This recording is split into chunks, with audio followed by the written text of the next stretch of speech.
வணக்கம். இன்றைய முக்கிய செய்திகள். புதுச்சேரி காமராஜர் நகர் தொகுதிகள் மழைக்காலங்களில் ஏற்படும் பிரச்சினைகளை சீர் செய்வது குறித்து தொகுதியின் சட்டமன்ற உறுப்பினர் திரு ஜோஸ் சார்லஸ் மார்டின் அவர்கள் ஆலோசனை நடத்தினார். புதுச்சேரி காமராஜர் நகர் தொகுதிகள் சட்டமன்ற உறுப்பினராக தேர்ந்தெடுக்கப்பட்டுள்ள லட்சிய ஜனநாயக கட்சியின் தலைவர் ஜோஸ் சார்லஸ் மார்டின் தொகுதியில் மழைக்காலங்களில் சாலைகளில் தேங்கி நிற்கும் மழைநீர் பிரச்சினைக்கு தீர்வு காணும் நோக்கில் முதல்கட்ட நடவடிக்கையாக ஆலோசனை மேற்கொண்டார். இதற்காக தஞ்சாவூர் மாவட்டம் பேராவூரணியை சார்ந்த மெகா பவுண்டேஷன் நிறுவனர் திரு நிமல் ராகவன் அவர்களுடன் அவர் விரிவான கலந்துரையாடல் நடத்தினார். இந்த ஆலோசனையில் காமராஜர் நகர் தொகுதியில் மழைநீர் தேங்காத வகையில் தேவையான திட்டங்கள் மற்றும் நடவடிக்கைகள் குறித்து பேசப்பட்டன. புதுச்சேரி காமராஜர் நகர் தொகுதி சட்டமன்ற உறுப்பினர் திரு ஜோஸ் சார்லஸ் மார்டினுக்கு தொகுதி மக்கள் மற்றும் நிர்வாகிகள் வாழ்த்து தெரிவித்தனர்.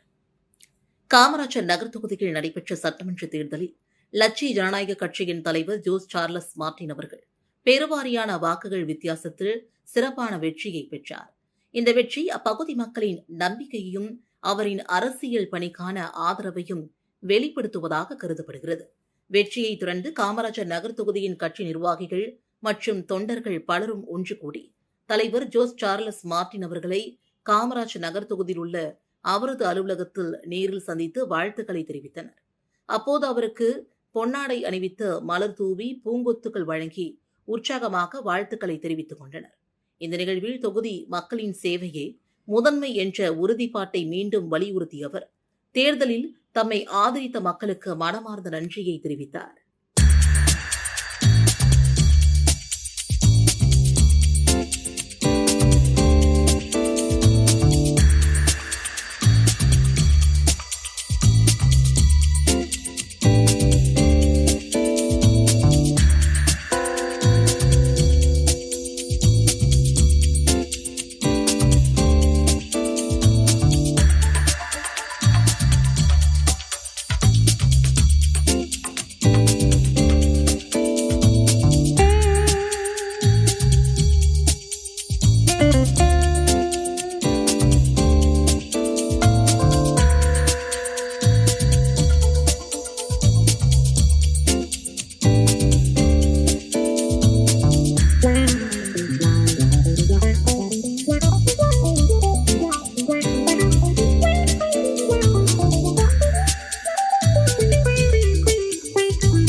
சட்டசபை தேர்தலை அமைதியான முறையில் நடத்த ஒத்துழைப்பு அளித்த அனைவருக்கும் மாவட்ட நிர்வாகம் நன்றியை தெரிவித்துள்ளது. மாவட்ட தேர்தல் அதிகாரியான கலெக்டர் குலோத்துங்கன் விடுத்துள்ள செய்திக்குறிப்பில், ஓட்டு எண்ணிக்கை தேர்தல் பார்வையாளர்கள், வேட்பாளர்கள் மற்றும் அவர்களால் அங்கீகரிக்கப்பட்ட பிரதிநிதிகள் முன்னிலையில் வெளிப்படை தன்மையோடு நடத்தி தேர்தல் பார்வையாளர்களின் ஒப்புதலுடன் முடிவுகள் அறிவிக்கப்பட்டது. தொடர்ந்து வெற்றி பெற்றவர்களுக்கு அந்தந்த தொகுதி தேர்தல் நடத்தும் அதிகாரிகள் சான்றிதழ்களை வழங்கினர். இத்தேர்தலை அமைதியான முறையில் நடத்த ஒத்துழைப்பு அளித்த அனைத்து துறை அதிகாரிகள், பாதுகாப்பு பணியாளர்கள், வேட்பாளர்கள், அரசியல் கட்சியினர், பொதுமக்கள் என அனைவருக்கும் மாவட்ட நிர்வாகம் நன்றியை தெரிவித்துக் கொள்கிறது. புதுச்சேரியில் 2 தொகுதிகள் வெற்றி பெற்றதை அடுத்து முதல்வர் ரங்கசாமி தட்டாஞ்சாவடி தொகுதி சட்டமன்ற உறுப்பினர் பதவியை ராஜினாமா செய்கிறார். புதுச்சேரி முதலமைச்சர் ரங்கசாமி நடந்து முடிந்த சட்டமன்ற தேர்தலில் தட்டாஞ்சாவடி மற்றும் மங்களம் தொகுதிகளில் போட்டியிட்டு வெற்றி பெற்றுள்ளார். இந்த 2 தொகுதிகளில் ஒரு தொகுதி சட்டமன்ற உறுப்பினர் பதவியை ராஜினாமா செய்ய வேண்டும். அதற்கு இடைத்தேர்தல் நடக்க வேண்டும். அதற்கு தட்டாஞ்சாவடி தொகுதியை ராஜினாமா செய்ய உள்ளார். முதலமைச்சராக பதவியேற்ற பிறகு ராஜினாமா கடிதம் அளிப்பார். இதனையடுத்து அந்த தொகுதி காலியாக உள்ளதாக தேர்தல் கமிஷனுக்கு தெரிவிக்கப்படும். 6 மாதங்களில் இடைத்தேர்தல் நடக்கும். தேர்தலில் என்ஆர் காங்கிரஸ் முன்னாள் சட்டமன்ற உறுப்பினர் அசோக் ஆனந்த் போட்டியிடுவார். முதலமைச்சர் ரங்கசாமி தட்டாஞ்சாவடி தொகுதியில் தேர்தல் பிரசாரத்தை தொடங்கிய போது வாக்காளர்களிடம் பேசினார். அப்போது அவர் தட்டாஞ்சாவடி தொகுதியில் அசோக் ஆனந்த் போட்டியிடுவார் என்றும் தெரிவித்தார் என்பதும் குறிப்பிடத்தக்கது. வில்லியனூர் பகுதியில் அமைந்திருக்கும் மகான் ராம பரதேசி சுவாமிகளுக்கு மகா குருபூஜை விழா வெகு விமர்சையான முறையில் நடைபெற்றது. ஆன்மீகம் செழிக்கும் புதுவை மண்ணில் வரலாற்று சிறப்புமிக்க வில்லியனூர் ஜீவ பீடத்தில் யோக நிலையில் அமர்ந்து அருளாட்சி புரியும் ஜீவன் முக்தர் அருள் வள்ளல் அருள்மிகு ஓம் சத்குரு ராம பரதேசி சுவாமிகள் ஜீவ பீடத்தில் இன்று அபிஷேகமும் அதனைத் தொடர்ந்து மகா குரு பூஜை மகா தீபாரதனையும் காண்பிக்கப்பட்டது.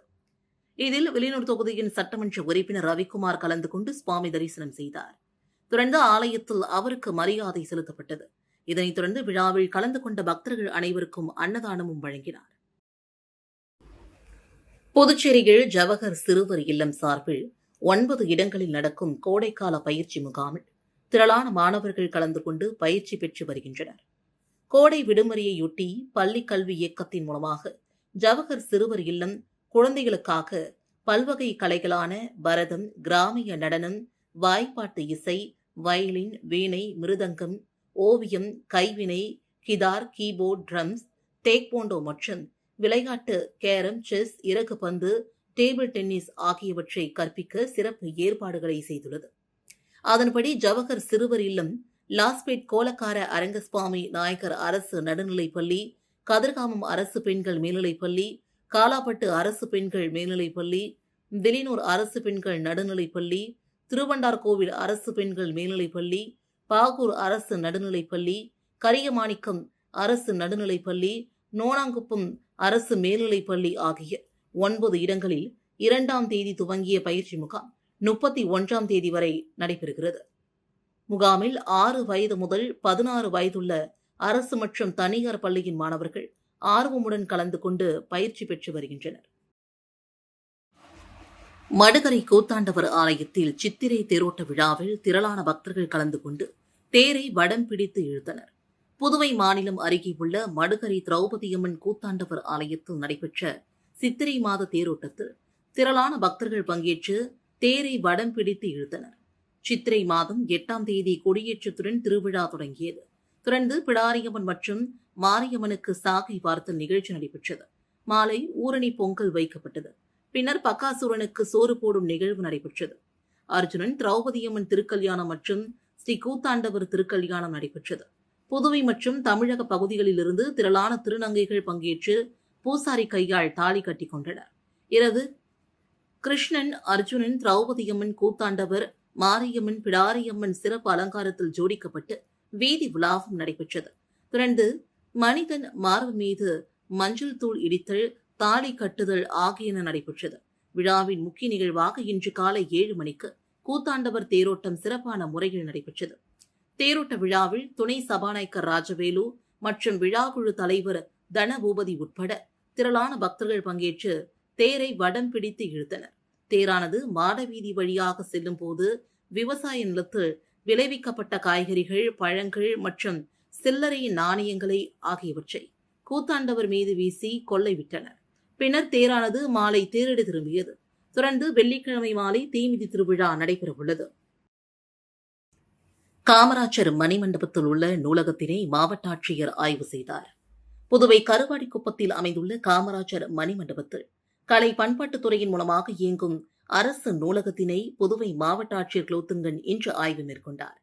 இந்த நூலகத்தில் பார்வையாளர்கள் அமர்ந்து படிப்பதற்கு தேவையான மேஜைகள் மற்றும் நாற்காலிகள் போதுமானதாக அமைத்து தரும்படியும், பழைய புத்தகங்கள் மற்றும் நூல்களை கணினிமயமாக்க நன்கு பராமரிக்குமாறும், அனைத்து வகையான புதிய புத்தகங்கள் மற்றும் செய்தித்தாள்கள் இருக்கின்றனவா என்றும் பார்த்துக் கொள்ளும்படியும் உத்தரவிட்டார். மேலும் இந்நூலகத்தில் அடிப்படை வசதிகளான கழிப்பறை வசதிகள், சுத்தமான குடிநீர், போதுமான அளவு மின்விசிறிகள் மற்றும் போதிய வெளிச்சம் போன்றவை உள்ளனவா என்பதை குறித்து அனைத்து பகுதிகளிலும் ஆய்வு மேற்கொண்ட ஆட்சியர், தினமும் பார்வையாளர்கள் வந்து கையொப்பமிடும் கோப்பினை ஆய்வு மேற்கொண்டு தினமும் எத்தனை பேர் வருகை புரிந்து படிக்கிறார்கள் என்பது குறித்தும் கலை பண்பாட்டுத்துறை அதிகாரிகளிடம் கேட்டறிந்தார். பதவியேற்பு தினத்தை முன்னிட்டு அமைச்சர்களை முடிவு செய்ய முதல்வர் ரங்கசாமி சேலம் அப்பா பைத்தியசுவாமி ஜீவ சமாதிக்கு சென்று வழிபட்டார். புதுவை முதல்வர் ரங்கசாமி தீவிரமான முருக பக்தர். ஆன்மீகவாதியான இவர் ஜோதிட அடிப்படையில் முடிவுகளை எடுப்பார். தனது ஆன்மீக குருவாக அப்பா பைத்தியசுவாமிகளை ஏற்றுள்ளார்.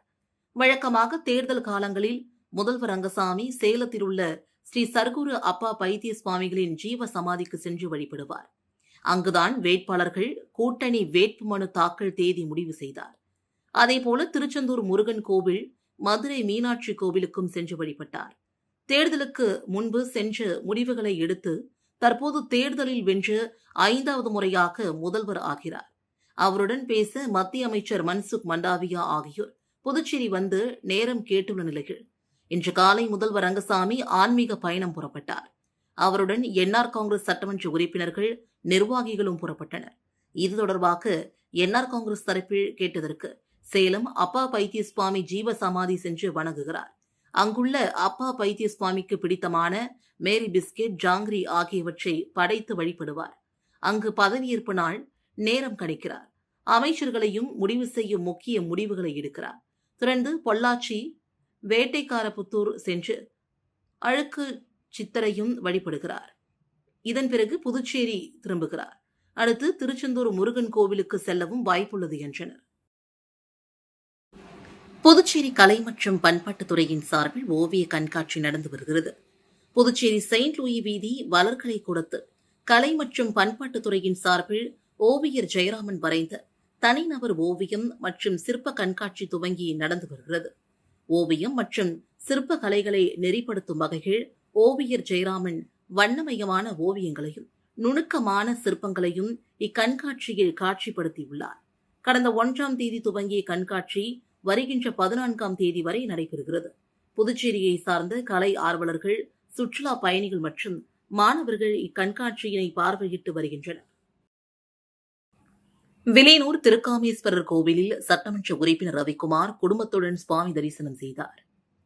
புதுச்சேரியில் நடந்து முடிந்த சட்டமன்ற தேர்தலில் பாஜக, என்ஆர் காங்கிரஸ் கூட்டணி கட்சியின் வேட்பாளர்கள் அதிக இடங்களில் வெற்றி பெற்று ஆட்சி அமைக்க உள்ளனர். இதனிடையே வில்லியனூர் தொகுதியில் மோகித் கன்ஸ்ட்ரக்ஷன் உரிமையாளரும் சட்டமன்ற உறுப்பினருமான ரவிக்குமார் என்ஆர் காங்கிரஸ் சார்பில் வேட்பாளராக போட்டியிட்டு வெற்றி பெற்று சட்டமன்ற உறுப்பினராக தேர்வு செய்யப்பட்டுள்ளார். இவர் முதல் முறையாக சட்டமன்ற தேர்தலில் போட்டியிட்டு வெற்றி பெற்றுள்ளதால் இன்று காலை வில்லியனூர் திருக்காமேஸ்வரர் கோவிலில் சிறப்பு பூஜைக்கு ஏற்பாடு செய்திருந்தனர். இதில் சட்டமன்ற உறுப்பினர் ரவிக்குமார் தனது குடும்பத்துடன் கலந்து கொண்டு சுவாமி தரிசனம் செய்தார். மேலும் என்ஆர் காங்கிரஸ் கட்சியின் மூத்த நிர்வாகிகள் மற்றும் ஊர் முக்கியஸ்தர்களிடம் வாழ்த்து பெற்றார். இந்த நிகழ்ச்சியில் கட்சியின் நிர்வாகிகள், பிரமுகர்கள் உள்ளிட்ட பலரும் கலந்து கொண்டனர். புதுச்சேரியில் சிறுமி வன்கொடுமை கொலை வழக்கில் குற்றவாளியாக தீர்ப்பு வழங்கப்பட்ட நபருக்கு நாளை தண்டனை அறிவிக்கப்படுகிறது.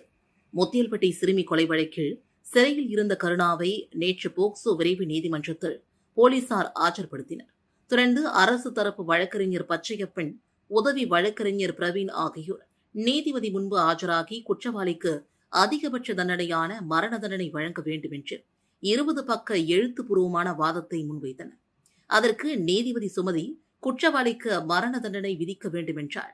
அரசு சமூக நலத்துறை மூலமாக அவரது குடும்ப பின்னணி குறித்தும், பெற்றோரை இவர்தான் கவனித்து வருகிறாரா, குடும்பத்திற்கான வருமானம், ஆதாரம், இவர் மீது ஏதேனும் வேறு வழக்கு உள்ளதா என அரசு தரப்பில் விசாரித்து அறிக்கை தாக்கல் செய்தார். அதன் அடிப்படையில் தீர்ப்பு அளிக்க முடியும். ஆகையால் இந்த வழக்கில் குற்றவாளியாக அறிவிக்கப்பட்ட கருணாவின் குடும்ப பின்னணி குறித்து அறிக்கை தாக்கல் செய்ய உத்தரவிட்டு வழக்கை நாளை ஒத்திவைத்து உத்தரவிட்டார். பாஜக கூட்டணி அமைத்த பிறகு அவர்கள் அழுத்தத்திற்கு ரங்கசாமி பணிந்து நம் மக்களின் மொழி உரிமையை விட்டுக் கொடுத்துள்ளார் என்று விசிக பொதுச் செயலாளர் ரவிக்குமார் தெரிவித்தார். புதுச்சேரியில் மத்திய அரசின் மும்மொழி கொள்கைக்கு எதிராகவும் இந்தி திணிப்பை கண்டித்தும் விடுதலை சிறுத்தைகள் கட்சியினர் இன்று கண்டன ஆர்ப்பாட்டம் நடத்தினர்.